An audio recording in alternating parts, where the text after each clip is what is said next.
Buenas noches, estimada comunidad. En continuación con nuestra sesión del Diplomado de Títulos Valores, en esta segunda ponencia tenemos el grato placer de contar con la presencia del doctor Joe Navarrete, quien disertará el tema de bonos y papeles comerciales y matrícula de obligaciones. El doctor Navarrete actualmente es asociado al estudio Martinot, además de haber sido gerente legal de Conexa Financial Group y Condominios Ecológicos Asia del Campo, y asociado senior del estudio jurídico Payet Rey Caubi Pérez Abogados. Cuenta con una maestría en Finanzas y Derecho Corporativo en la Universidad ESAN y programa avanzado de Dirección de Empresas PADE en Finanzas y Derecho Corporativo en la misma casa de estudios. Estimado doctor, le cedemos el uso de la palabra. Muchas gracias, buenas noches nuevamente y gracias por la presentación y también por la invitación a este diplomado. El tema que se me ha pedido, lo que hemos coordinado en todo caso para poder exponer es el referido a los bonos y papeles comerciales.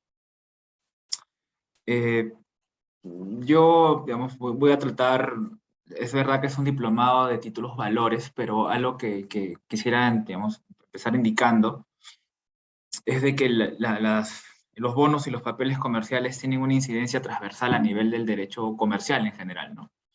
Entonces, si bien me voy a enfocar principalmente en las disposiciones y la regulación y la doctrina vinculada con los títulos valores, haría mal yo de limitarme solamente a esa parte y no indicar algunas otras consideraciones referidas a la Ley General de Sociedades y a la Ley de Mercado de Valores. ¿Por qué? Porque, digamos, la idea de que ahorita la repasaremos con un poco más de detalle, es de que bonos y los papeles comerciales son un valor mobiliario, son valores mobiliarios, y los valores mobiliarios, por contraposición a otro tipo de valores, que en la doctrina le llaman los efectos del comercio, tienen una vocación de buscar financiamiento y como instrumentos de inversión, ¿no? O sea, no es lo mismo un bono que una letra de cambio, ¿no? Una letra de cambio, esto que les comentaba, los llamados efectos de comercio, al menos para la doctrina francesa, son básicamente la representación de algún tipo de crédito puntual para poder hacer, siendo una orden de pago o una promesa de pago como un pagaré. En cambio, un bono o un papel comercial, en este caso, tienen otro tipo de finalidad, que es básicamente buscar financiamiento o poder invertir, ¿no? Como comentar. Entonces, eso hace de que, digamos, las normas no se queden solamente en la parte netamente de títulos valores, ni la regulación, ni la práctica, digamos, se queden solamente en la parte de títulos valores, sino que sea un poco transversal. Mucho más, ¿por qué? Porque ya entrando un poco a tema más concreto, porque cuando uno se acerca a los bonos y papeles comerciales, debe saber de que existe una pluralidad de fuentes normativas, ¿no? No solamente, y esto pasa con cualquier tipo de valor mobiliario, diría yo, no solamente con los bonos y papeles comerciales, las acciones, por ejemplo, ¿no? Entonces uno no solamente se acerca y conoce qué son acciones, qué son bonos, qué son papeles comerciales, si solo vemos la ley de los valores. Eso sería una visión bastante limitada, tanto a nivel jurídico en estricto como a nivel práctico, ya. Hay una pluralidad de fuentes normativas. Efectivamente, digamos, la más importante, o la que debería ser la más importante, es la de títulos valores. Pero después de eso tenemos disposiciones respecto de bonos y papeles comerciales en la Ley General de Sociedades, en aquella parte que se llama las obligaciones, ¿no? Porque esto, digamos, como concepto son obligaciones, ¿no? Son obligaciones, son títulos de crédito, también como se les llama. Y adicionalmente a eso hay disposiciones ya mucho más específicas, también en el marco del mercado de valores, porque estos bonos, debido a lo que les comentaba hace un momento, que tienen un propósito, digamos, de levantar capital para poder desarrollar actividades, pueden ser ofrecidos en el mercado público de valores. Entonces, la ley de mercado de valores también contempla regulación sobre bonos y papeles comerciales. Y no solamente la ley, sino los reglamentos digamos, que se derivan de la ley tienen disposiciones sobre esto. El más importante definitivamente es el reglamento de oferta pública primaria, donde se define qué es una oferta pública, donde se define qué es un valor mobiliario, con mucho más detalle, ¿no? Y no solo eso, ¿no? También podemos encontrar disposiciones sobre emisión de este tipo de instrumentos, crediticios en alguna circular de la en la ley de sistema financiero primero, y también en circulares de la SBS, ¿no? Entonces, si uno quiere conocer qué son los bonos y qué son los papeles comerciales, sería un error limitarse a la lectura de los valores. Tenemos varias fuentes normativas que aplicarán según el caso, ¿no? Si es que yo soy un banco, por ejemplo, y quiero emitir un bono, tendré que fijarme en qué dice la ley de títulos valores, qué dice la ley general de sociedades, qué dice la ley de sistema financiero y qué dicen las circulares, ¿no? Y de manera supletoria, si es que la oferta, digamos, es en el marco público, qué dice la ley de mercado de valores. Si soy una compañía regular, básicamente tendré que ver qué dice la ley de títulos valores y qué dice la ley general de sociedades, ¿no? No entraré al mercado público, de oferta pública, con lo cual la ley de mercado de valores no me aplica, no entraré a la ley de sistema financiero porque no soy una entidad supervisada por la SBS. Entonces, como les decía, eso tiene una implicancia de estudio netamente jurídico sobre qué debemos saber de y como una implicancia práctica, ¿no? Porque digamos, somos abogados o vamos a ser abogados y parte de nuestro, digamos, del servicio es la asesoría. Entonces, si un cliente me pregunta, oye, quiero emitir un bono, yo tendría que preguntarle qué tipo de entidad eres y a partir de ahí sabré qué normas deben aplicar. ¿Qué tipo de entidad eres? ¿Cómo lo quieres colocar? ¿Es una oferta pública? ¿Es una oferta privada? ¿Cuántos bonos vas a colocar? Y cosas por el estilo. Y como les decía, ese detalle, por la naturaleza del diplomado y por un tema de tiempo, porque definitivamente eso daría para mucho más, no lo voy a tratar. Voy a tratarlo de manera suficiente, pero no exhaustiva. La segunda idea que quisiera transmitir, y nuevamente para tratar un poco de salirnos de lo jurídico, porque estamos dentro del derecho comercial, digamos, el derecho comercial o mercantil, justamente lo que busca es facilitar las transacciones en el mercado. Los bonos y los papeles comerciales, a diferencia de otros títulos valores, como los pagarés, las letras de cambio, los mismos cheques, tienen una vocación de ser unos mecanismos de financiamiento. No es una alternativa al crédito bancario o una alternativa al fondeo de los propios accionistas, el recurrir a bonos o papeles comerciales. Entonces yo me financio a través de estos títulos valores. En lugar de ir al banco a pedir un préstamo, yo podría emitir un bono, o bueno, o bonos en el mercado, o papeles comerciales, y a partir de ahí obtener financiamiento. Claro, y la otra cara de la moneda es de que también sirve como un mecanismo de inversión, ¿no? Algo que se quiere promover mucho, por ejemplo, en el país, es de que los clásicos instrumentos de inversión, llámese depósitos y ahora fondos mutuos, o mejor dicho, que el consumidor financiero, en términos amplios, el inversionista, si queremos llamarlo, tenga mayores mecanismos para poder invertir. ¿Por qué? Porque un depósito bancario, todos sabemos que las tasas que nos pagan son bastante reducidas. Un fondo mutuo tiene tasas mayores, pero seguramente dependiendo del fondo podría ser más riesgosa. Pero un bono de una compañía, de una buena compañía en el Perú me puede pagar un rendimiento más interesante con un riesgo bastante acotado o medido, y sobre todo con el resguardo de tener una supervisión de la SMB, por ejemplo. Entonces, los bonos sirven para levantar capital, los papeles comerciales también, y también sirven para que el consumidor o el inversionista tenga mayores opciones a efectos de poder invertir. Lo cuarto es de que, a diferencia, nuevamente, insisto con esto de pagarés y letras y cheques, los temas de bonos y papeles comerciales tienen un rol eminentemente transaccional. ¿A qué me refiero? Si yo quiero tener una letra de cambio en ese momento, escribo, ¿no? La giro, alguien la aceptará y en un tiempo voy a cobrarlo. Si quiero un pagaré, lo hago en ese momento y simplemente me sirve para una transacción muy particular, para una operación muy particular. No, en cambio, la emisión de bonos o la emisión de papeles comerciales representa un proceso, ¿no?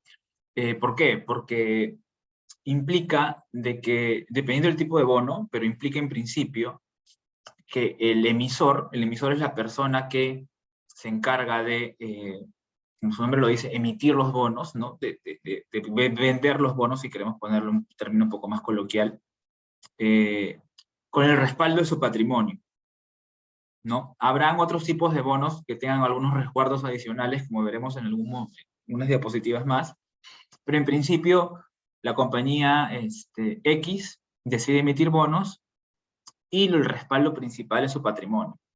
Por ende, yo necesito saber qué tipo de patrimonio tiene, o poder saber más o menos si es una fuente de repago confiable, ¿no? Entonces estamos nuevamente, como les comentaba, en el mercado de intermediación directa, mercado de valores, el mercado de capitales. Entonces, los riesgos asociados son diferentes, pero también los retornos son diferentes. Y claro, esto implica un proceso, ¿no? Hay que firmar contratos para la emisión, hay que contratar a un señor que se llama el representante de obligacionistas, que también daremos cuenta de él en un momento. Hay que efectuar una colocación de los bonos, hay que luego hacer un procedimiento, digamos, hay que ir pagando los bonos periódicamente, no trimestralmente, semestralmente, y hay un momento en el cual hay que liquidar el bono en un futuro. Podría pasar de que alguien tenga el derecho de rescatar los bonos en algún momento de la emisión, ¿no? Entonces, es todo un proceso, no es como un cheque que yo me lo dan hoy, voy y lo cobro durante un plazo determinado, tengo un pagaré en blanco o completo y lo voy y lo cobro, ¿no? Esto implica una transacción de tiempo también, con lo cual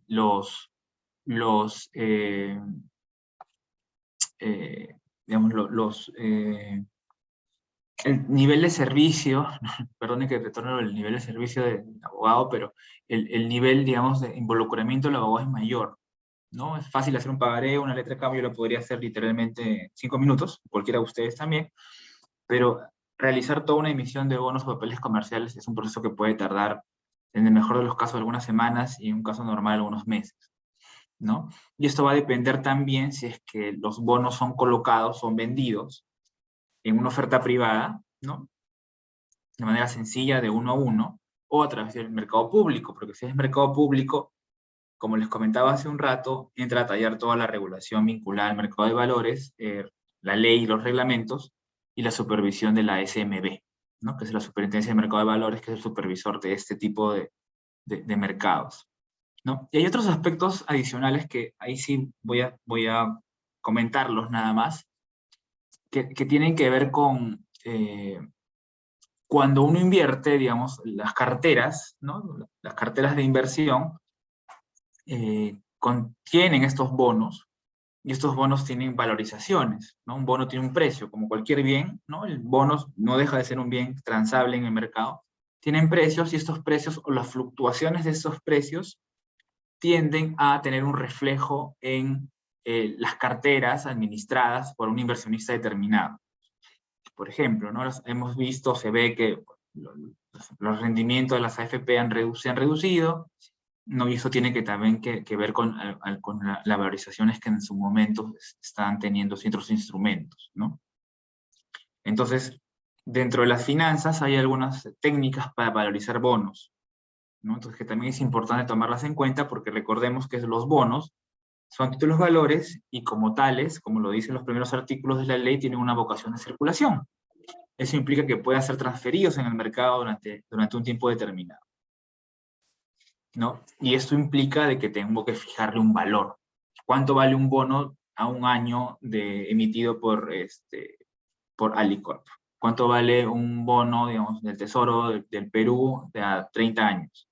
¿No? Cosas así. Entonces, hay todo también una aproximación a bonos y papeles comerciales vinculados a cuánto valen y cómo lo puedo valorizar, y qué reflejo tiene esta valorización en un producto determinado. Yo les he comentado las carteras de las AFPs, pero podría ser un fondo de inversión que invierte en bonos.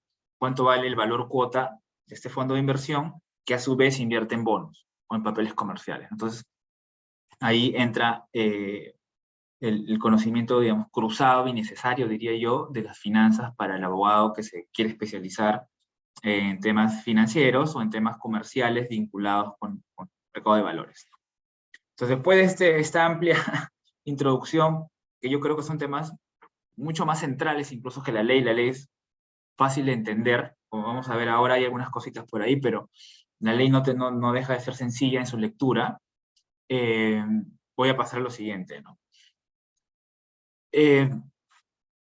Simplemente como seguidilla de la generalidad de la introducción sobre qué son títulos valores, debemos recordar algunos temas, creería yo, importantes para poder situarnos más en el tema ya jurídico, ¿no? Lo primero es que los títulos valores se clasifican, entre otros, por la ley de circulación, ¿no? Que es básicamente lo que ha hecho la ley de títulos valores, ¿no? Así tenemos valores al portador, o sea, valores que simplemente por el hecho de tenerlos, puedo acreditar una cadena legítima de tenencia. Valores a la orden, valores que sean emitidos a nombre de una persona, en mi caso, ¿no? Un pagaré emitido a nombre de Joe Navarrete, emitido por mío. Y valores nominativos, que adicionalmente de tener esta condición de estar emitidos a nombre de alguien, tienen un reflejo también en otro documento, que es una matrícula, ¿no? Los más conocidos son las acciones. Las acciones que están en una matrícula o en algún otro registro, ¿no? Por ejemplo, las acciones, ¿no? Son emitidas a favor del señor Joe Navarrete en un certificado de acciones, ¿no? Que es un documento, y están en la matrícula de acciones también anotadas.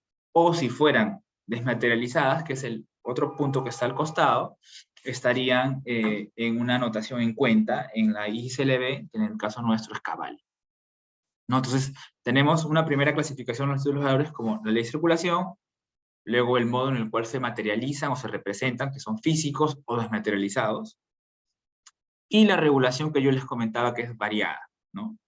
Y respecto ya del punto de vista mucho más económico, los títulos valores pueden ser de capital, como una acción, como un certificado de fondos mutuos, un certificado de fondos de inversión, o de deuda, ¿no? En términos generales, ¿no? Un pagaré, una letra, los bonos y los papeles comerciales. O puede ser híbrido, ¿no? Un valor que tenga la doble calidad, ¿no? Como por ejemplo algún tipo de certificado en el marco de un proceso de titulización de activos, ¿no? El reglamento de titulización de activos te dice que puedes tener instrumentos de capital, de deuda o híbridos, ¿no? ¿Qué he puesto en rojo yo? Básicamente lo que pueden ser bonos y papeles comerciales. Un bono en el Perú puede ser el portador nominativo, puede ser representado de manera física, ¿no? En un papel, o desmaterializada y estar en Cavalli. La regulación que le aplica es cuasi toda la regulación comercial que tenemos, o la más importante al menos, y es un instrumento típicamente de deuda. ¿Ok? Entonces esos son los grandes rasgos respecto a las clasificaciones o de las, digamos, de las aproximaciones que yo podría tener a los títulos valores. A los títulos valores llamados bonos y papeles comerciales. Dicho esto, pasaré a ir sobre la ley para explicar algunos temas. Lo primero es que, como les decía hace un rato, estos son valores que se le llama obligaciones, ¿no? Y son obligaciones tanto, se indica que son obligaciones tanto aquí en la ley de títulos valores como en la ley de sociedades, ¿no? Porque realmente lo que representan es una deuda. Es una deuda, ¿no? Dentro de una diapositiva lo explicaré, pero es un crédito, una deuda representada en un título valor, ¿no? O en un valor desmaterializado.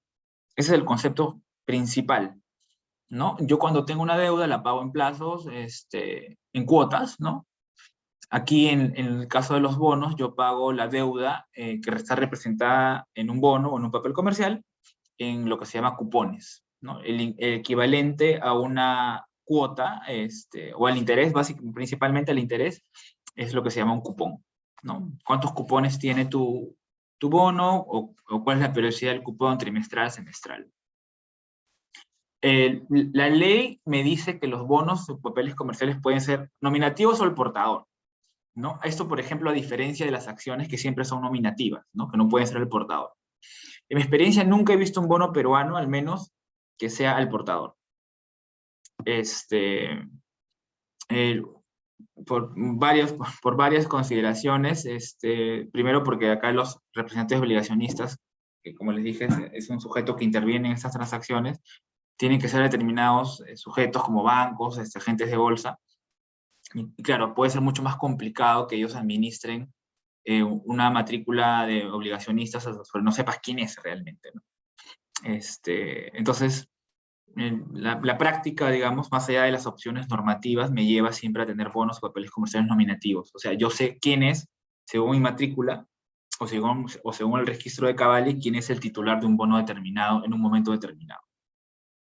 Claro, recordemos que al ser un valor, como les decía hace un momento, nominativo, tiene una ley de transferencia determinada, ¿no? La ley de circulación implica cómo yo puedo volverme propietario, o mejor dicho, titular de un bien, ¿no? El portador es la entrega, a la orden es el endoso, y los nominativos son a través de la cesión de derechos, mal llamada cesión de derechos en la ley de títulos valores, ¿no? Más la anotación en el registro o en la matrícula de acciones.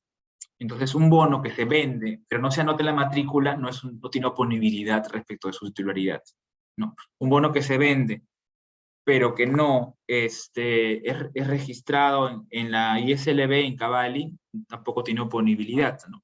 Esto es, para ponerlo un poco en símil, lo que se llama, ¿no? lo que en Derecho Civil, el 948, habla sobre el Código Civil habla sobre el título y el modo, ¿no? Yo puedo tener un contrato, pero necesito el modo. El modo en este caso es la inscripción, el registro en la matrícula o el registro en la ISLB respectiva. Y aquí viene algo bastante interesante, en el 263.3. ¿Ya? Lo más inmediato es indicar de que un bono genera intereses, como yo le decía, ¿no? Porque es un crédito, ¿no? Pero también la ley de los valores, y de hecho eso abre un paréntesis, la ley de los valores es una norma muy curiosa. Cada vez que uno a menos en mi caso, cada vez que la leo encuentro algo nuevo. Tiene muchas disposiciones, no sé realmente cuál ha sido la fuente de importación de la norma, pero tiene muchas disposiciones que te dan bastantes salidas sobre muchos temas que a veces en la Ley General de Sociedades o en la ley de Mercado de Valores no están, ¿no? Por ahí hay algún tema de algunas acciones redimibles, por ejemplo, que es un tema bastante teórico, pero que no tiene un sustento normativo, digamos, en la Ley General de Sociedades, ¿no? O la emisión a través de patrimonios diferenciados, que no está aquí, por ejemplo, en Italia existe desde el 2002, me parece, ¿no? Pero ya estaba en la ley, entonces no se entiende muy bien cuál ha sido la fuente de importación, porque tiene ciertas instituciones que no se condicen con el marco normativo de la Ley General de Sociedades, por ejemplo. Y aquí, ¿a qué venía eso? Cierro el paréntesis. De que aquí la ley es bastante amplia respecto de qué puede generar un bono. No solamente intereses, ojo. Te habla de que puede generar otro tipo de rentabilidades para ponerlo de manera amplia, ¿no? Y lo que es interesante es que te dice cualquier otra rentabilidad, reajuste, índice, referencia, lo que fuera, como le quieras llamar, se asimilaría para todos los efectos de la ley, dice, incluso ni siquiera de esta ley a los intereses, ¿no? Eso es muy importante, ¿no? ¿Por qué? Porque, y claro, acá siempre viene la disociación entre el derecho material y el derecho tributario, que a veces tiene sus propias condiciones. Entonces, esto es una buena base para decir cualquier cosa que genere un bono, así no sea un interés técnicamente, o sea, el interés entendido como la privación del capital, va a calificar como un interés y debería tener el tratamiento de intereses a nivel tributario, al menos. Eso debería ser la lógica y consecuencia. Lamentablemente, a veces a nivel tributario las cosas no funcionan de manera tan lógica como quisiéramos, ¿no? Pero al menos aquí hay un sustento importante. Por eso lo he puesto en azul para que ustedes cuando tengan la diapositiva lo puedan revisar con más cuidado, ¿no? ¿Cómo funciona el bono? ¿No? Básicamente yo entrego dinero a cambio de un título de valor. Un título de valor que puede ser un bono o puede ser un papel comercial. O sea, en esencia termina siendo un préstamo. Un préstamo a alguien que me lo va a devolver en unas cuotas, como les decía, ¿no? Que acá, como les indicaba, debería ser unos cupones. Y al final del periodo me devolverá mi capital. No, básicamente es eso, sino es que está representado en un título valor, ¿no? Eso es lo que le da una característica diferente, ¿no? Podríamos hablar una hora sobre por qué ¿Por qué? Porque esto hace que, por ejemplo, se activen las normas de mercado de valores, ¿no? ¿no? Pero digamos, no viene mucho el caso ahora, pero en esencia termina siendo un préstamo. ¿Por qué les digo esto? Porque el concepto de título de valor mobiliario que nosotros tenemos es un concepto medio restringido. En otros países, en Estados Unidos, para ser más preciso, el valor del security, o sea, del equivalente al valor mobiliario, es mucho más amplio. Con lo cual, un préstamo o un contrato podría ser un valor mobiliario a efectos de la legislación de Estados Unidos, por ejemplo. Aquí nuestro concepto es muy formal. El préstamo está en un papelito, es un valor mobiliario, normas de mercado de valores. En otro lado, si el préstamo está en ese papel y no está en un título de valor, no importa, puede calificar como security, puede calificar para efectos de las normas de mercado de valores. Entonces, nuestro concepto es un valor bastante formal, no es un concepto tan financiero, si queremos llamarlo, ¿no? ¿En qué se diferencia? Básicamente lo que les he dicho, que hay un título de valor que representa a este préstamo, ¿no? Termina siendo un valor mobiliario. Ahora, hemos estado hablando de papeles comerciales y bonos. ¿Qué se diferencia uno u otro? ¿No? La diferencia es muy sencilla. El papel comercial es aquel título de deuda, aquella obligación, que el plazo de vencimiento es 1 año o menos. Mientras que el bono es uno que tiene plazo mayor a 1 año. Y en el caso del valor mayor a 1 año, del plazo mayor a 1 año, existe algo que se llaman los bonos perpetuos. Ya tienen ese nombre, no necesariamente van a ser perpetuos, pero la doctrina lo llama de este modo, ¿no? Luego cuando tengo unas diapositivas sobre clasificación de bonos también lo comentaré. Pero son bonos perpetuos que en principio, no, el bono yo les decía, ¿no? Yo doy mi dinero, recibo un bono y me van pagando mis cupones, y cuando vence el plazo, un bono a 6 años, me devuelve mi capital. El perpetuo en principio implica de que me pagan los intereses, pero nunca me pagan el capital. Por eso se le llama perpetuo, ¿no? Y volviendo al tema inicial que les decía, ¿cómo se valoriza un bono? La valorización de un bono que tiene un plazo determinado es diferente a la valorización de un bono perpetuo, por ejemplo. No valen lo mismo, no sé, o sea, mejor dicho, la técnica de valorización no es la misma. ¿Quiénes pueden emitirlo? ¿Quién puede emitir un bono? ¿Quién puede vender un bono? ¿No? A ver, aquí nuevamente entran las diferentes fuentes normativas. Entre la ley de los valores y la ley general de sociedades, básicamente me dicen que son sociedades, ¿no? Cualquier tipo de sociedad, tenemos 7 tipos de sociedad, cualquiera de estas, ¿no? Yo no sé, yo en verdad no creo que sea un tipo diferente, pero la sociedad por acciones simplificada podría ser otra de ellas, ¿no? La ley de mercado de valores te habla de cualquier persona jurídica, con lo cual, por ejemplo, una asociación podría emitir bonos, ¿no? Y eso ha pasado, ¿no? Alguna universidad que está constituida como una asociación ha emitido bonos en el pasado, ¿no? No siendo una sociedad, no siendo una SAC, no siendo una sociedad anónima, no siendo una SRL, ¿no? Cosas por el estilo.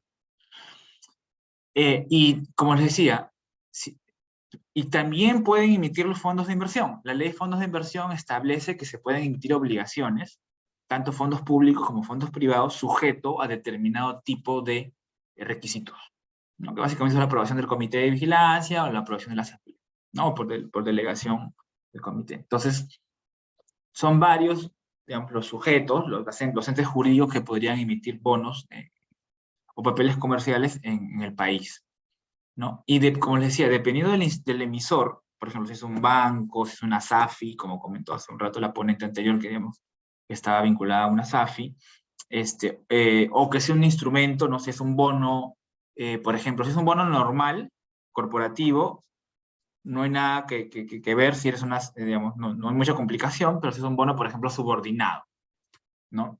Un bono subordinado es una especie de bono que te paga un pasito antes que el accionista, para ponerlo en sencillo. Nosotros sabemos que quienes cobran primero son los acreedores. No hay una lista, digamos, prioridad, en principio, de cobro, pero en principio, salvo un tema concursal, todos están en la misma paridad de trato, ¿no? Yo tengo que pagar a todos según su fecha de vencimiento. Eso es un poco lo usual. ¿Ok? Claro, salvo el tema concursal, como les decía. Pero el bono subordinado hace de que este deudor, este acreedor, perdón, se ponga un pasito atrás. Entonces yo tendría que pagarle primero a todos mis acreedores, o mis acreedores en general, y luego recién le pagaría al del bono subordinado. Y si pasara algún tipo de quiebra o lo que fuera, recién después de pagar uno subordinado le pago a mi accionista. Por eso está un pasito antes. Entonces, nuevamente, no siendo tema ese, porque es un tema incluso regulatorio, a nivel de SBS, cuando tú emites un bono subordinado, te permite que ese bono subordinado, dado que no se paga con la misma prioridad que todos los acreedores, puede servir para computar como patrimonio, con algunos requisitos y demás. Entonces, nuevamente, ok, si viene un cliente que es un banco y quiere emitir un bono subordinado, ¿yo qué tengo que hacer? Tengo que leer el título de valores, tengo que leer el género de sociedades, tengo que leer la ley de sistema financiero, tengo que leer la circular del sistema financiero y tengo que leer el reglamento de deuda subordinada. Entonces, un ejemplo de cómo, dependiendo del tipo de instrumento o el tipo de emisor, yo tengo que ir revisando determinada fuente normativa. Y todo para un bono, ¿no? O sea, lo que empezó como un bono sencillo en el título de valores se va haciendo más complejo. ¿Ok? Entonces, nuevamente, puede emitirlo en principio cualquier persona jurídica, el fondo de inversión también, y yo tendré que verificar muy bien quién es el emisor, qué instrumento es, a efectos de ver qué normativa me termina aplicando. ¿Qué más? Un segundo.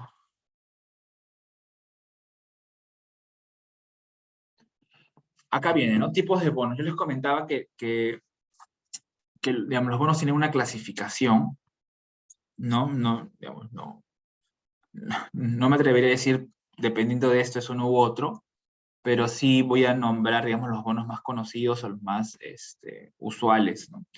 Un bono corporativo es este bono que tiene como respaldo del pago de las obligaciones el patrimonio del emisor, sin ningún tipo de garantía, ¿no?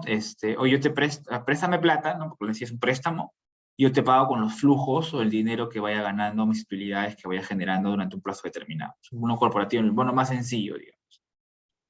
Luego tengo unos tipos de bonos que se llaman los bonos de arrendamiento financiero, que pueden ser emitidos por ciertas entidades, ¿no? Las entidades, por ejemplo, las entidades del sistema financiero, entidades de arrendamiento financiero, y que, por ejemplo, no pueden tener un plazo menor a 3 años y tienen que servir para financiar actividades de arrendamiento financiero, ¿no? Entonces, yo, nuevamente, ¿no? Lo que les decía al comienzo, mecanismo de financiamiento, recibo plata por estos bonos y este dinero lo coloco para realizar actividades de arrendamiento financiero. ¿Eso dónde está? Nuevamente, en la ley, ¿no? Este decreto legislativo, me parece que es del arrendamiento financiero y su reglamento, ¿no? Entonces, nuevamente, si tengo un instrumento determinado, con un emisor determinado, tendré que irme a una regulación especial. Bono titulizado. Es un bono que se emite con cargo a un patrimonio de propósito especial, ¿no? Para un poco, digamos, aquí me voy a detener un poquito. En el Perú, para realizar una actividad de titulización, yo cuento básicamente con dos esquemas.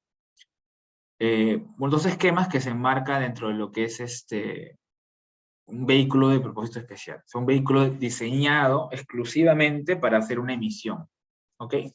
Y tengo uno que es una sociedad de propósito especial, una sociedad anónima, regular, que yo constituyo para que emita bonos, en este caso, en el caso que estamos viendo de bonos, emita bonos, y el dinero que recaude se lo entrega al originador, que es la persona que ha constituido esta sociedad. Y tengo el otro esquema, que es el esquema más utilizado, de hecho esto hasta donde sé nunca se ha utilizado, es el primer esquema.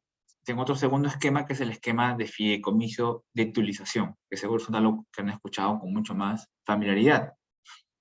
A través del fideicomiso de titulización, lo que yo hago es, como el fideicomiso regular, el fideicomitente, que se llama originador, transfiere un conjunto de activos que tienen la capacidad de generar flujos, dinero. y sobre la base de este patrimonio que se constituye a través del fideicomiso, se emiten, en el caso que convertamos, bonos. Se recibe el dinero y el fideicomiso le da el dinero al originador y el originador puede seguir realizando sus actividades. Entonces, este bono que se emite no con cargo al patrimonio del originador, no con cargo al patrimonio de la sociedad, sino con cargo al patrimonio que se ha generado a través del fideicomiso, se llama bono titulizado. Para hacer la comparación con el bono corporativo. El bono corporativo es, yo tengo esta sociedad, esta sociedad emite un bono corporativo simple. Con un titulizado, yo tengo esa sociedad, que se va a llamar originador, que a su vez constituye un patrimonio, que es este patrimonio, que es el patrimonio fideicometido, que este patrimonio fideicometido es el que termina emitiendo los bonos, con cargo a este patrimonio. ¿Quién responde por el pago? El patrimonio. En el caso del bono corporativo, ¿quién responde por el pago? La sociedad. Esa es la gran diferencia entre un bono corporativo y un bono titulizado. A nivel regulatorio, hay algunas otras diferencias. Por ejemplo, ahora, nuevamente, en el caso de un bono titulizado existe normativa en la ley de los valores, perdón, en la ley de mercado de valores respecto de los procesos de titulización, y existe un reglamento de titulizaciones, donde hay más normativa adicional sobre cómo emito un bono titulizado, ¿no? Si es por oferta pública o si es por oferta privada. Por ejemplo, para seguir ahondando en estos temas, en el caso de una emisión de un bono titulizado, que es por oferta pública, lo puede comprar cualquiera. Cualquiera lo puede comprar. Si el bono titulizado lo compra si el bono titulizado se emite a través de una oferta privada, solamente pueden comprarlo los que se llaman inversionistas institucionales. No cualquiera, por ejemplo, yo quiero un bono titulizado, no puedo comprarlo, porque no soy institucional, ¿no? Institucionales son los bancos, financieras, SAFIs y demás, y personas con altísimo patrimonio, que no es mi caso, ¿no? Entonces, no podría comprar. ¿Ok? Esto, desde mi punto de vista, representa un total despropósito, porque un bono titulizado es incluso un instrumento mucho más seguro que un bono corporativo. Pero atendiendo que se supone de que el inversionista regular no está en la capacidad de poder medir bien los riesgos, hace un tiempo la regulación indicó de que el bono titulizado privado solamente lo puedan comprar los institucionales, ¿no? Entonces, nuevamente, si el cliente vino y me dijo, oye, quiero hacer un bono titulizado y quiero vendérselo a todo el mundo, tienes que decirle, oye, oferta pública, no, quiero privada. Ah, ok, entonces tu marco de acción se reduce, solamente se lo puedes vender a los institucionales. ¿No? Entonces, quiero remarcar eso, obviamente. Desde que salí de la ley de títulos valores y me fui a hacer el reglamento de proceso de titulización. Con el mismo bono, con el mismo bono, ¿no? Con un bono. Entonces, sí es importante tener a mano y conocer respecto de que en este instrumento hay varias normativas que va a ser aplicable.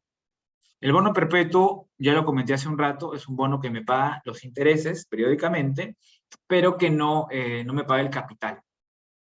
¿Cómo este bono perpetuo deja de ser perpetuo? Como les decía hace un momento, existen ciertas ventanas en las cuales el emisor dice, oye, ¿sabes qué?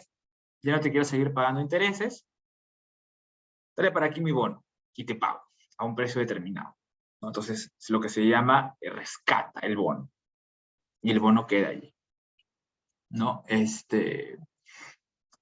Y de hecho las operaciones digamos, de emisión para comprar, incluso puede pasar esto, ¿no? Digamos que es algo muy usual. Más en préstamos bancarios versus emisiones, pero también podría pasar en emisiones. No, ¿cómo pasa en emisiones? En préstamos bancarios. Por ejemplo, yo soy una compañía X y tengo 5 años de experiencia en el mercado y necesito plata. Entonces voy, le toco la puerta a un banco y le digo, oye, necesito plata. Y el banco me dice, ok, ¿cuántos años tienes trabajando? 5 años. Ah, perfecto, revisa mi estado financiero, revisa quién es mi personal, mis gerentes, mis directores y demás. Y me dice, ok, te presto a 10%. Ah, ok, perfecto. Perfecto, con 10% puedo seguir avanzando, trabajo, pasan 5 años más, ya tengo 10 años de experiencia en el mercado, y digo, ok, 10% me cuesta el crédito, quiero financiamiento menor, y voy y le toco al banco, le digo, oye, necesito que me baje la tasa de interés. Me dicen, no. Ah, ok, entonces yo tengo 10 años, voy al mercado de valores. Y en el mercado de valores puedo hacer una emisión de bonos, como les decía, sigue siendo un préstamo, pero con una tasa reducida, con una tasa menor, 7%. Entonces, si le debía este 100 y hago una emisión por 100, recojo el dinero a 7 y pago el dinero de 10, ¿no? Y puedo seguir así. De repente pasan 20 años, o pasan 5 años más, y hago otra emisión, como ya me conocen en el mercado, y en lugar de pagar 7, pago 5, y voy repagando, ¿no? Entonces puede suceder de que yo tenga la posibilidad de repagar estos bonos. Así que eso es súper importante porque va a implicar eh, que uno pueda realizar, digamos, emisiones sobre emisiones en algún momento. El bono cupón cero, eso también es súper importante. El bono cupón cero es un bono que no paga cupones, como su nombre lo dice, y se emite con un descuento. ¿Cómo es esto? En principio yo tengo un bono, por ejemplo, de 100 y me paga intereses de 5% para hacerlo sencillo con, digamos, 5, 5, 5, 5 cada 3 meses. 5, 5, 5, para hacerlo sencillo. No, exactamente no es así, pero digamos 5, 5, 5 cada 3 meses. ¿Ok? Y al final de los 2 años me devuelve mi capital. Entonces yo recibí 5, 5 durante 6 y 6 son 10, y luego 20, y luego recibí 100, entonces 120. ¿No? 5 cada semestre, ¿no? Son 4 semestres, 20, y recibo mis 100 al final, entonces al final me gané 120. Pero también podría emitir un bono con descuento. O sea, el bono que representa 100 nominal, no doy 100, sino doy 80. No me paga ningún cupón, y en los 2 años me paga el 100. Entonces yo gané porque desembolsé 80 y luego me devolvieron 100. ¿Ok? En ese caso, he tenido, digamos, una ganancia de 20. Es el mismo caso de tener un bono con 100 que me pague 5, 5, 5. Y al final reciba 120. Aquí este es un tema que a veces se podría utilizar, digamos, ¿no? Se podría utilizar por temas tributarios porque en principio, como no tiene cupón, no tiene interés. Pero recordemos lo que les decía hace un rato. Cualquier tipo de rendimiento vinculado con el bono implica, o para todos los efectos, se considera como un interés. Entonces, ahí está el truco, digamos. Pero el bono cupón cero existe en las doctrinas, existe en las finanzas, y es, digamos, un bono conocido. El bono subordinado, ya les comenté cuál es. Es este bono que se emite, pero no tiene prioridad en el pago. La prioridad en el pago lo tienen los demás acreedores, ¿no? Pero sí estoy un pasito antes que los accionistas, si hubiera algún supuesto de quiebra. El bono convertible es un bono que, como su nombre lo dice, permite que yo deje de ser acreedor y me vuelva accionista o participacionista o parte titular del capital de la entidad, ¿no? Entonces, yo doy plata, doy 100, ¿no? Y me tienen que pagar los 100 en algún momento. Y digo, ¿sabes qué? No quiero que me paguen los 100, quiero que esos 100 lo conviertas en acciones. Entonces recibo acciones, ¿no? Eh, que es algo similar, por ejemplo, en el caso de sociedades, con la capitalización de créditos, ¿no? O sea, es el ejemplo similar, pero aquí tengo una conversión de obligaciones, ¿no? Entonces convierto mi obligación, convierto mi bono en acciones, ¿no? Es un bono convertible, ¿no? A mi llamado, ¿no? A mi disposición con la opción que yo tengo de conversión, ¿no? Antes de pasar perdón, terminamos con obligaciones convertibles. En el caso de las obligaciones convertibles, la ley de los valores sí dispensa una norma específica, o bueno, un artículo específico sobre qué son estos, ¿no? Y te dicen lo siguiente, ¿no? Las personas jurídicas pueden emitir obligaciones, personas jurídicas, ojo, que confieren a sus titulares el derecho de convertirlas en todo o en parte en participaciones sociales o en acciones, y esto, ¿no? U otros valores mobiliarios de conformidad con la modalidad societaria, persona jurídica y la emisora, ¿no? Entonces, yo les decía hace un rato que la ley de los valores tiene unas disposiciones que tú dices, ok, si no son participaciones, no son acciones, ¿qué otro valor mobiliario podría ser en una persona jurídica? Porque si dijera un fondo de inversión, sería sencillo, sería un certificado de participación, pero no, me dice que otra persona jurídica podría tener otro tipo de valor mobiliario, ¿no? No. E incluso el valor mobiliario, como les comentaba hace un momento, es un valor que se emite, que tiene emisión masiva, ¿no? Por ejemplo, uno de los grandes temas es, por ejemplo, si las acciones de la SAC son valores mobiliarios o no, porque las acciones de la SAC no se emiten de manera masiva por su carácter de sociedad cerrada. ¿Son o no son valores mobiliarios las acciones de una SAC, por ejemplo? Entonces, ahí viene todo un tema de discusión. Cuando uno hace digamos, cuando uno tiene ese bono convertible, es importante de que las condiciones de la emisión del bono establezcan cómo se va a convertir este bono, los plazos para hacerlo, el factor de conversión para hacerlo, y que internamente la sociedad haya tomado las previsiones respectivas para convertirlo, ¿ya? En el caso de la ley de los valores y la ley general de sociedades, digamos, las disposiciones sobre conversión son mucho más clásicas, o sea, todo me da a entender de que necesito de todas formas que sea un aumento de capital y todo lo demás, con lo cual hay algún tipo de margen de oportunismo, digamos, de los accionistas o de los directores o administradores para no materializar la conversión, ¿no? Porque recordemos que si yo convierto el bono a una acción, necesito un conjunto de actos materiales adicionales, el aumento de capital, la escritura pública, la inscripción, y recién tengo mi acción. Pues si alguien no quiere cumplir, me puedo complicar.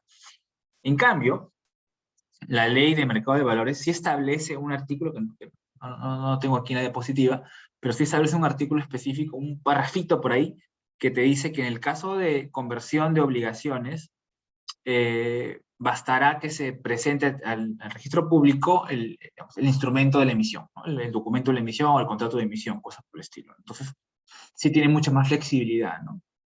Y ahí uno va viendo cómo la regulación de la ley de los valores, la regulación de la ley de mercado de valores, la regulación de género de sociedades, va siendo diferente, ¿no? Va cambiando, ¿no?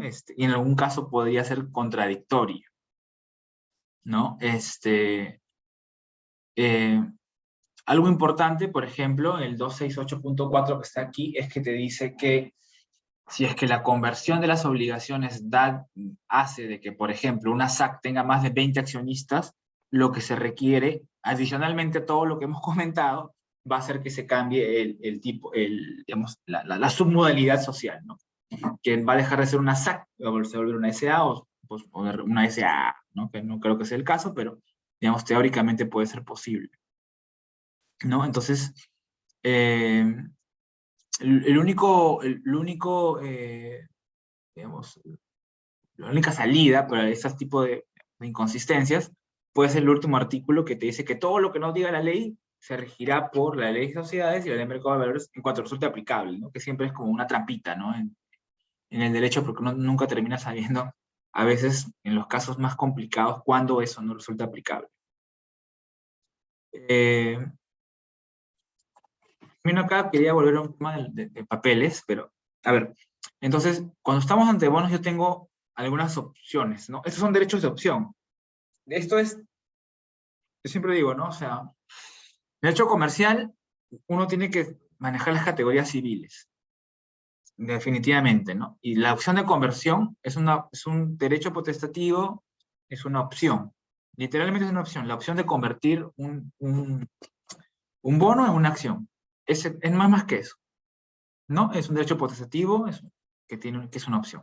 Entonces yo puedo convertir esto y esa regulación está, como les decía, en la ley de los valores y la ley general de sociedades. Y también está en la ley de mercado de valores. Y la otra opción que existe es esto que le decía el rescate y la redención. Es decir, la posibilidad, luego lo vamos a ver, de que el emisor, entre comillas, recompre las obligaciones. ¿Por qué puede pasar esto? Les puse un ejemplo hace un rato. Yo me financiaba 10%, o en el ejemplo que les puse a 7%, y el mercado mejora, y yo mejoro, yo la puedo colocar a 5%. Entonces recompro.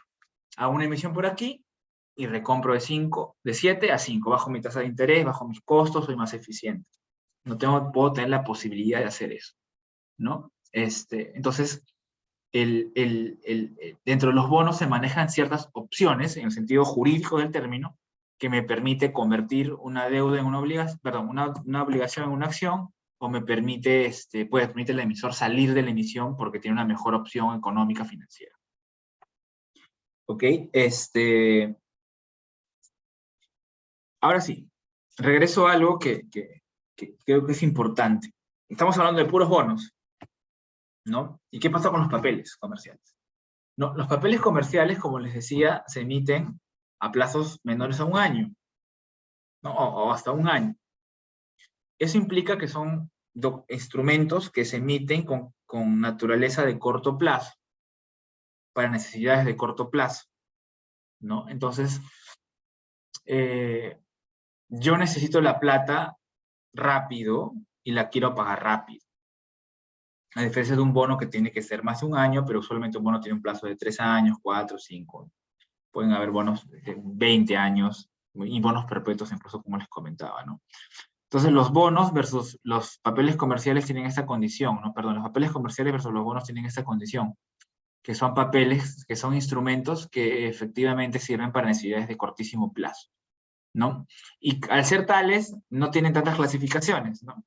O sea, no hay un papel comercial titulizado. Podría haber, sí, pero ser de corto plazo y hacer la titulización una operación más compleja no tiene mucho sentido.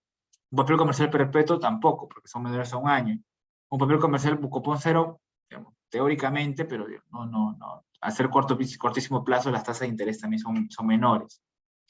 Entonces, así, digamos, los papeles comerciales no tienen tanto desarrollo respecto a sus tipos o sus modalidades o como queramos llamarlos, ¿no?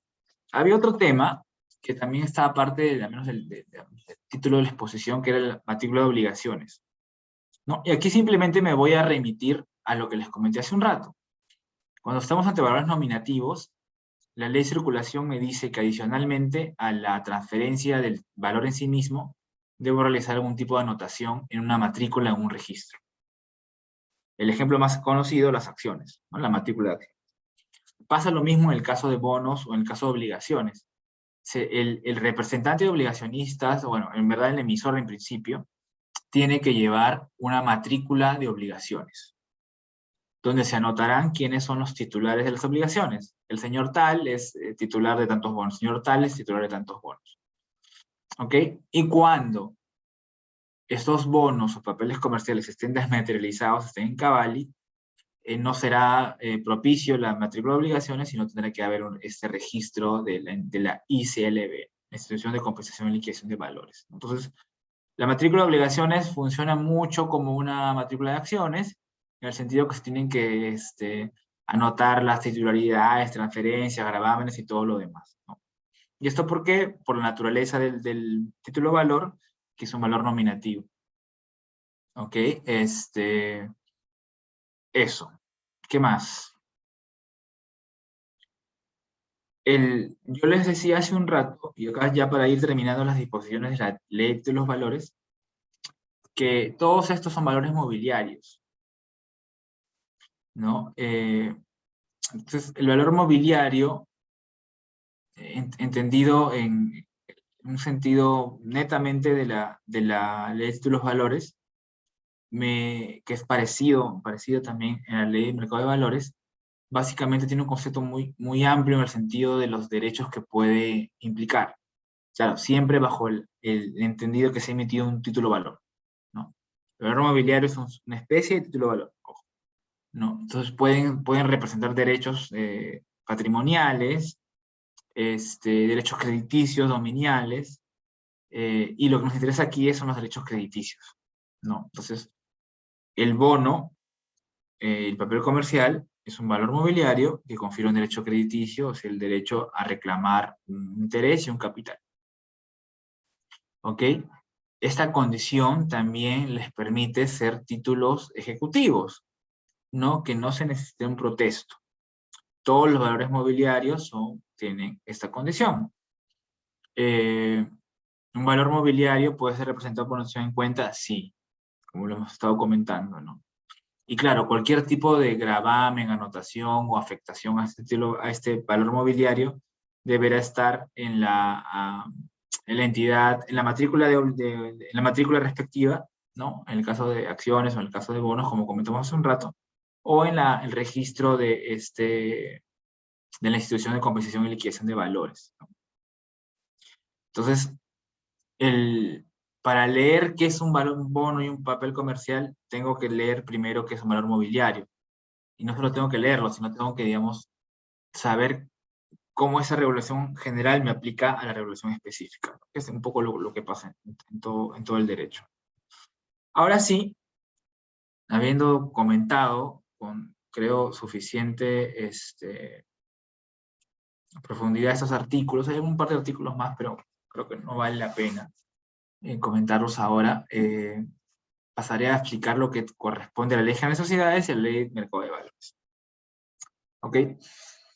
A ver, la Ley General de Sociedades, en sus últimas, cuasi últimos capítulos, regula lo que son las obligaciones, ¿no? Porque las obligaciones son un tema típico también del derecho societario, ¿no? Porque es a través de cómo, una forma a través de cómo las sociedades se financian, ¿no? Es un tema clásico, diría yo, de las sociedades, ¿no? Y aquí, cuando uno se acerca a esta regulación, lo que tiene que revisar es que el primer sujeto que tenemos que identificar es el emisor, ¿no? Yo les decía hace un rato, ¿no? El emisor es la persona que vende los bonos, ¿no?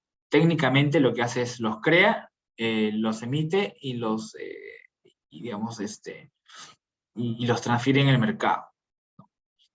Los sujetos que se encargan de comprar estos bonos, de suscribirlos y pagarlos, son los obligacionistas, ¿no?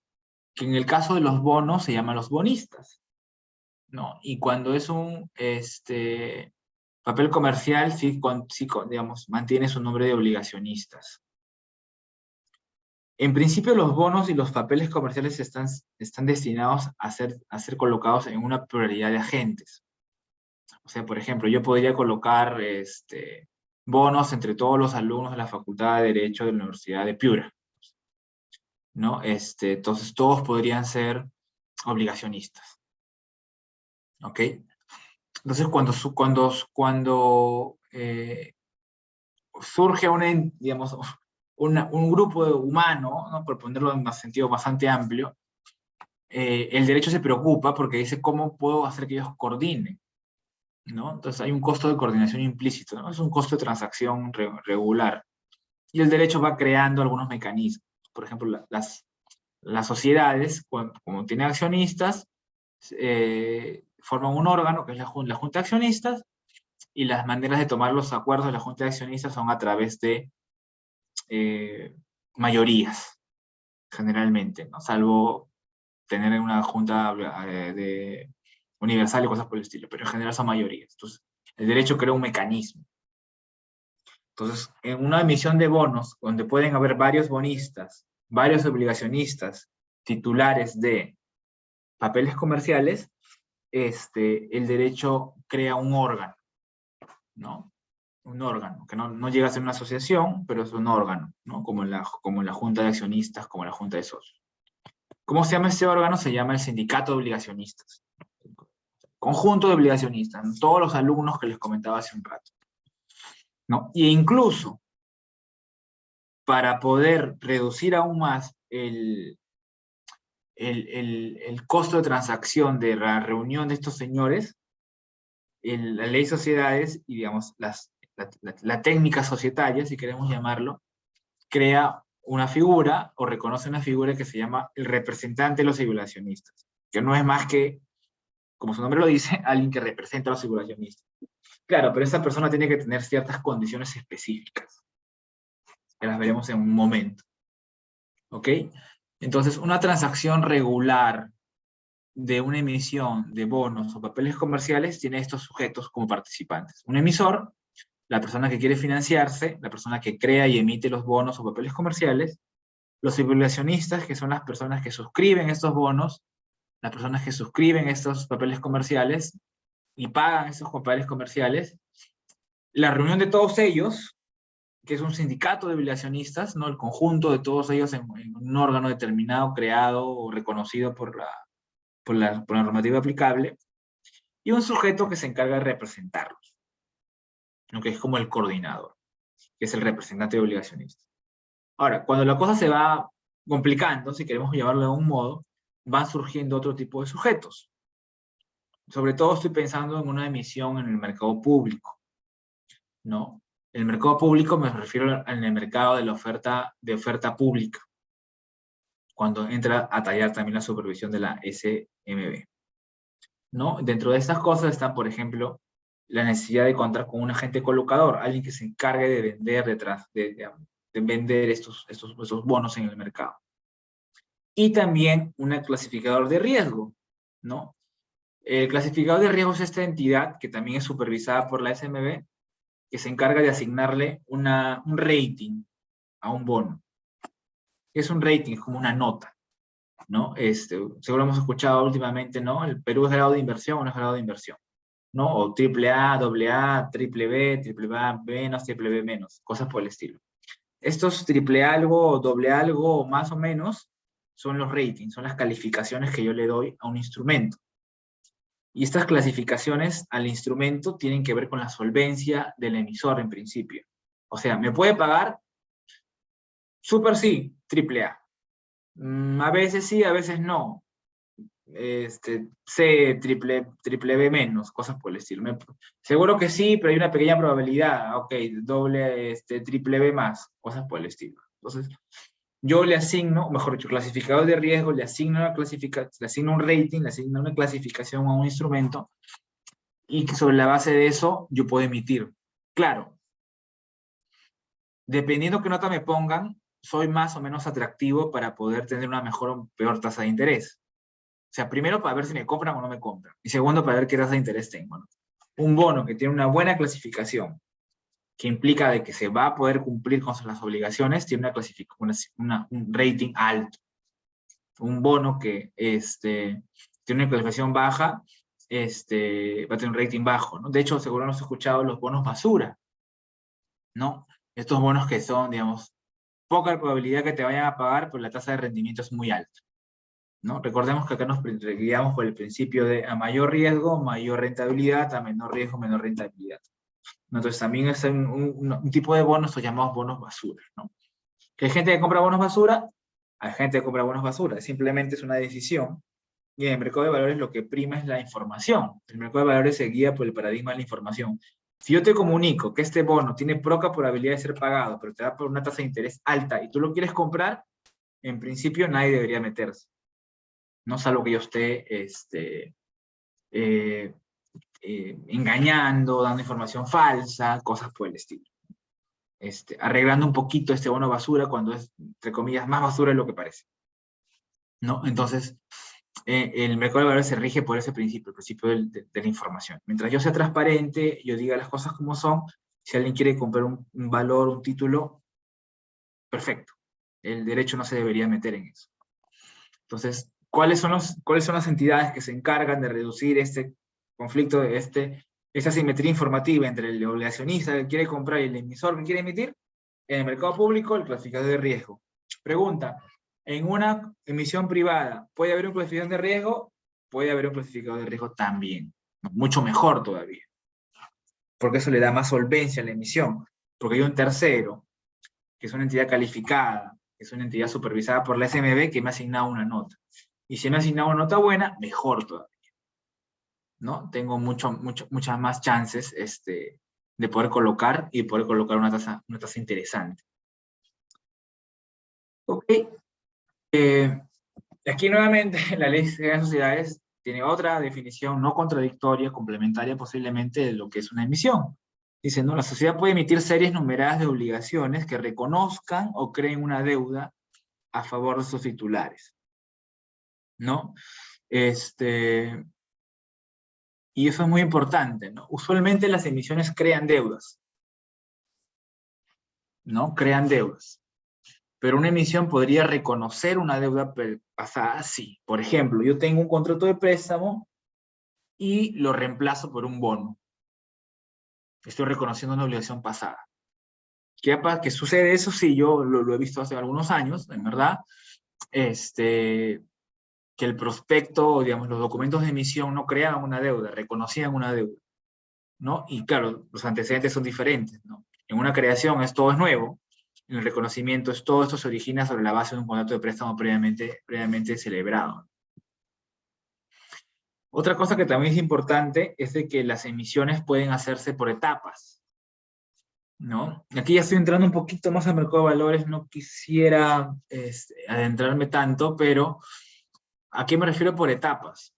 Imaginemos que yo voy a hacer un proyecto y necesito 100 millones de dólares. ¿Ok? Entonces, estos 100 millones no los necesito hoy, de repente los necesito por partes.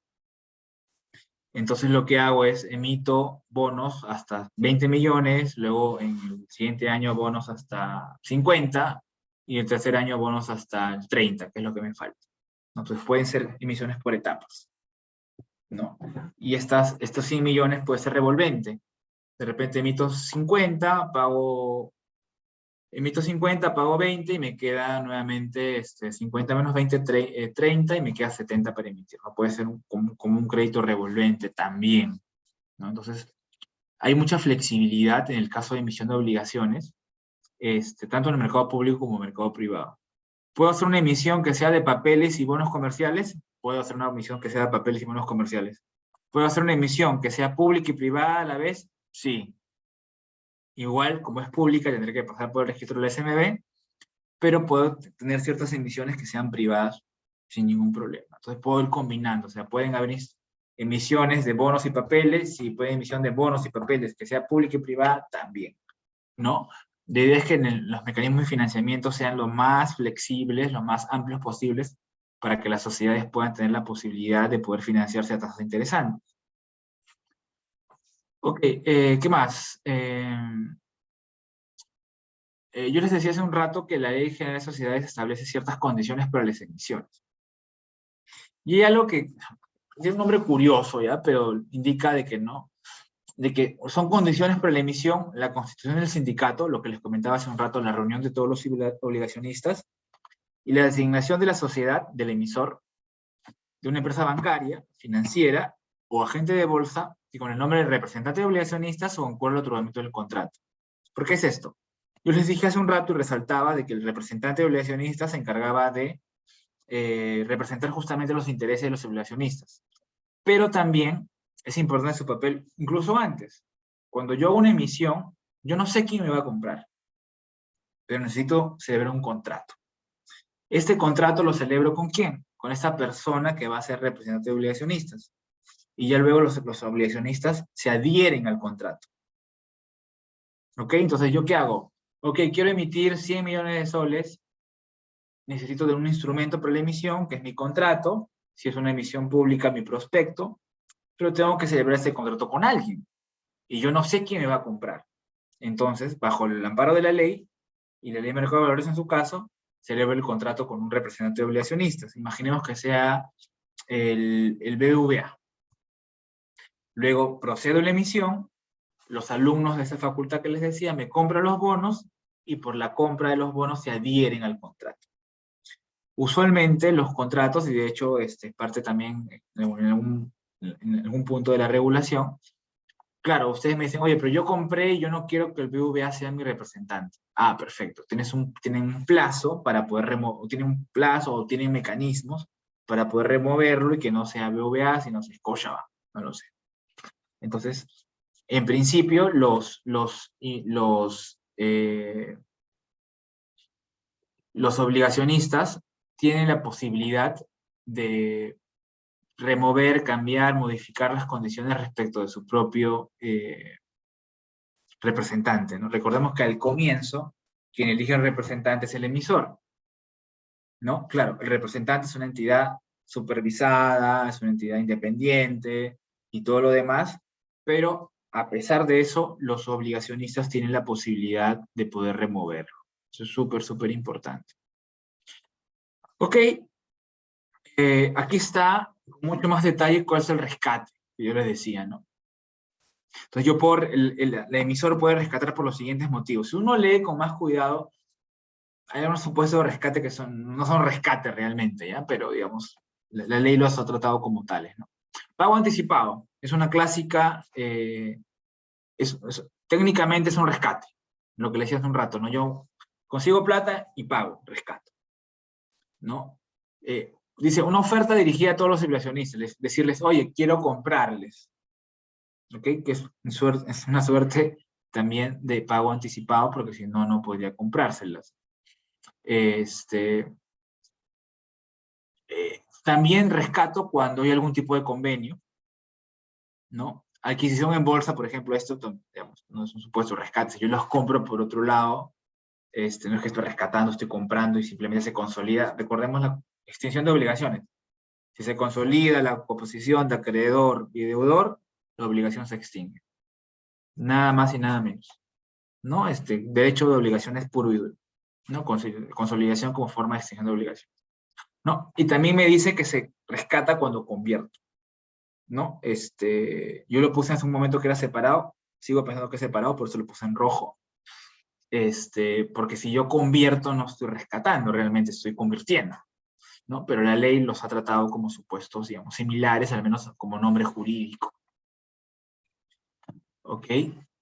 La ley de mercado de valores, ya para ir culminando, no, para los temas todavía, pero vamos, para ir culminando, la ley de mercado de valores también me da algunos supuestos, o tiene su propia definición de lo que es un valor mobiliario, ¿no? Remarca nuevamente el tema que nos compete, que es un derecho, algo que me confiere un derecho crediticio, ¿no? Y digamos, para abundar en esto, el reglamento de oferta pública se encarga de desarrollar con mayor profundidad el valor mobiliario, qué es, y qué es la oferta pública que les comentaba hace un rato, ¿no? Entonces yo tengo definición de valor mobiliario, ley de títulos valores, ley de mercado de valores y reglamento de oferta pública. Básicamente ahí tengo definición de qué es un valor mobiliario. Es un concepto que está en la regulación, que todo el mundo lo usa y demás, pero que, en mi opinión, digamos, tiene algunas cosas medias contradictorias, ¿no? Hay algunos buenos artículos sobre eso, de valor mobiliario, si alguien quiere, por ahí pues, lo puedo pasar. Pero igual, termina siendo un concepto importante porque sirve para financiarse y para mover la maquinaria de la economía, pero que tiene algunos, digamos, algunos vacíos, ¿no? Algunas contradicciones, ¿no? Aquí está donde yo les decía de que para el ley de mercado de valores los bonos se pueden emitir por personas jurídicas, distintas a personas, a sociedades anónimas. Eso es importante, por lo que les comentaba de las asociaciones que pueden emitir bonos, ¿no?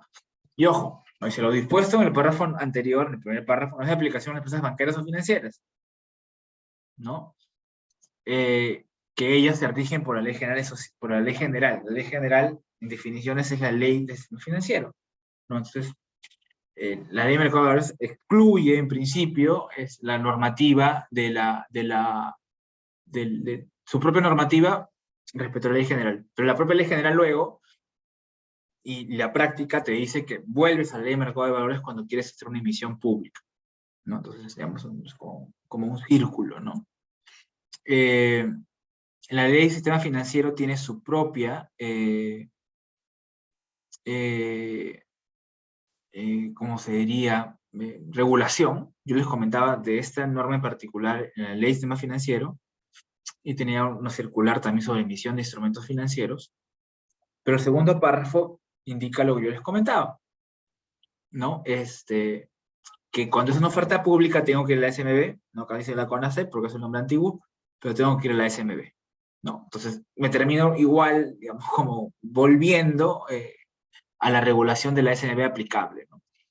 Y claro, aquí remarcaba al comienzo que cuando son bonos convertibles o subordinados, que es una especie de bono que hemos comentado hace un rato, se necesita un tipo de aprobación adicional que no solamente es mejor dicho, que no es el directorio, sino que es la junta de accionistas, que siempre pueda delegar la facultad. Entonces, importante saber también qué tipo de bono es el que estamos hablando, porque eso va a tener un efecto respecto de cuál podría ser el procedimiento de aprobación o el procedimiento formal para que el bono se pueda emitir de manera correcta, ¿no? La ley de mercado de valores también tiene una regulación sobre instrumentos de corto plazo, me dice, ¿no? Pueden utilizarse como instrumentos de corto plazo únicamente papeles comerciales previstos en la ley de los valores. ¿Ok? Entonces, solo pueden ser instrumentos de corto plazo los papeles comerciales. Algo que es súper importante, que nuevamente es un tema de los valores, es que yo les decía, cuando es una emisión de obligaciones, son condiciones de la emisión, según la Ley General de Sociedades, conformación del sindicato de obligacionistas y elección de un representante de obligacionistas. ¿Cuál es el problema del representante de obligacionistas? Que cuesta, ¿no? Entonces, el reglamento de oferta pública, que es un reglamento derivado de la Ley de Mercado de Valores, me dice que si la oferta pública es de papeles comerciales, no requeriré necesariamente a un representante de obligacionistas. Con lo cual, en una oferta privada de bonos o papeles comerciales, necesito el representante de obligacionistas. En una oferta pública, si es de bonos, me requiero representante de obligacionistas, pero si es de papeles comerciales, pues este uso es facultativo, con lo cual genera un ahorro en la estructura, ¿no? Y esas funciones de representante de obligacionistas como persona que se encarga de hacer el nexo y todo lo que yo les decía, es asumida principalmente por principalmente no, es asumida por el emisor.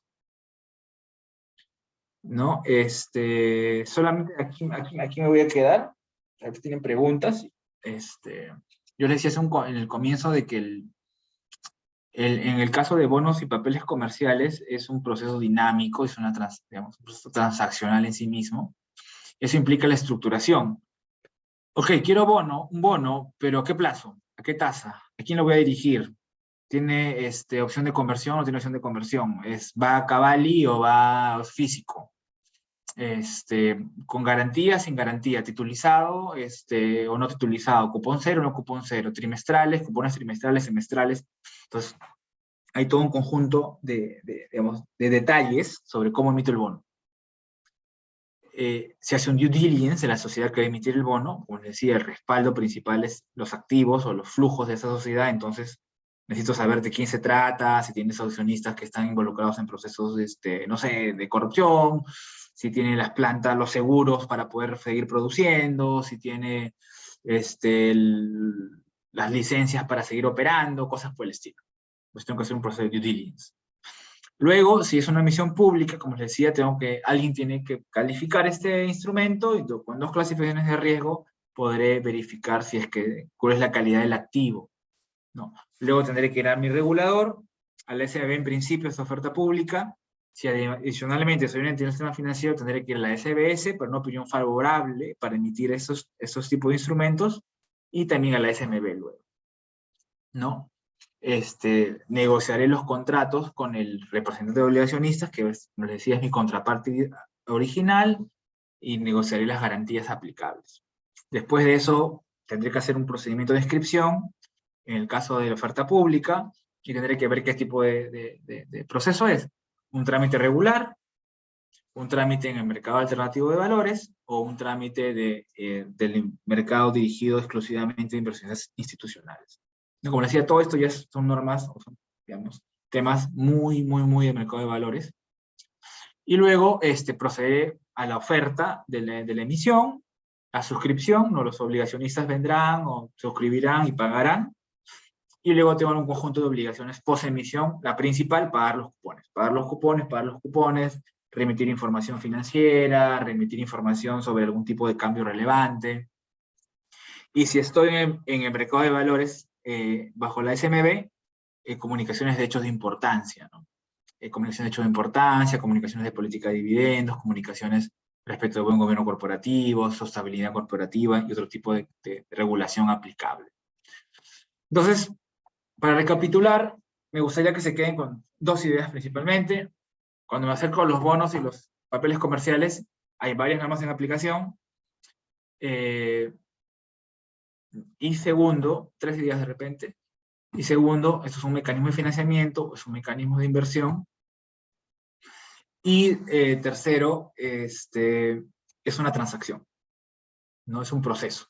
No es como un bono, es como una letra, un pare, es un proceso.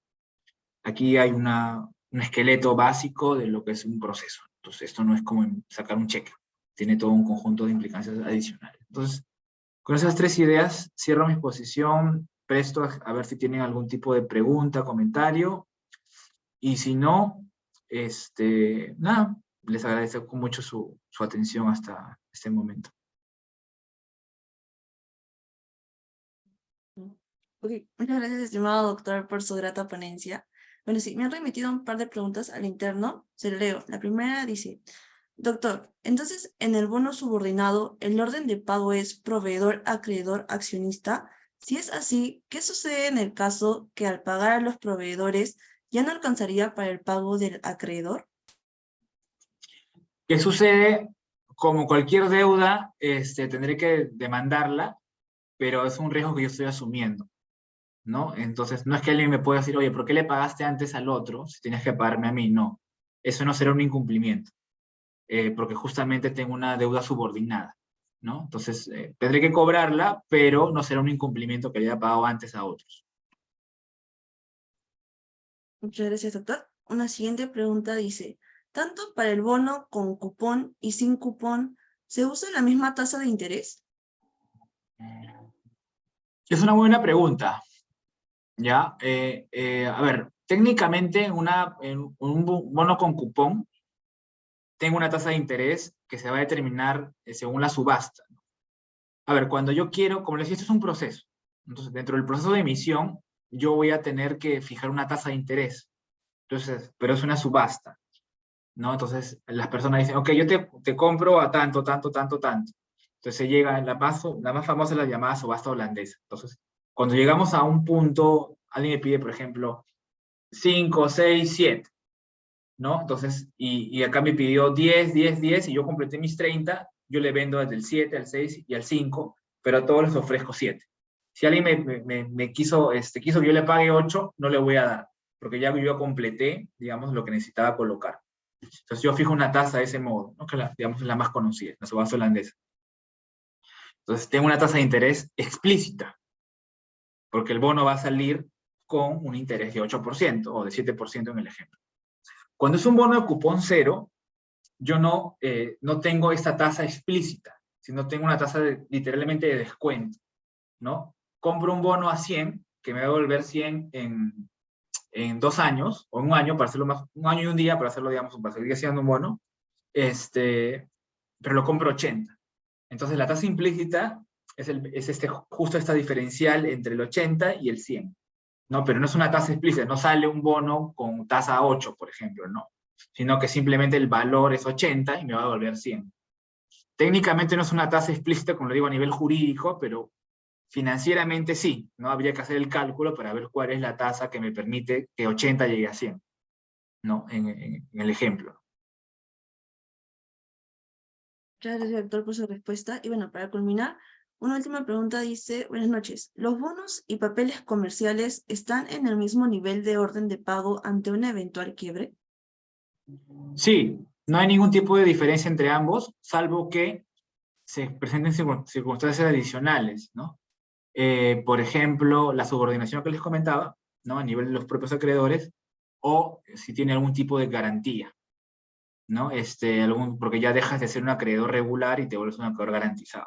Básicamente, salvo eso, sí. Muchas gracias, estimado doctor, por observar las preguntas propuestas y agradecerle de parte del equipo B-Lawyer por acompañarnos una vez más y esperamos seguir contando con usted en próximos eventos y que tenga un muy buen fin de semana. Que igual, muchísimas gracias por la invitación, gracias a los que se quedaron hasta el final, sé que es un tiempo medio complicado, viernes en la noche, así que les agradezco mucho y atento siempre a cualquier tipo de invitación para a estar en B-Lawyer. Nos vemos, cuídense. Adiós. Gracias.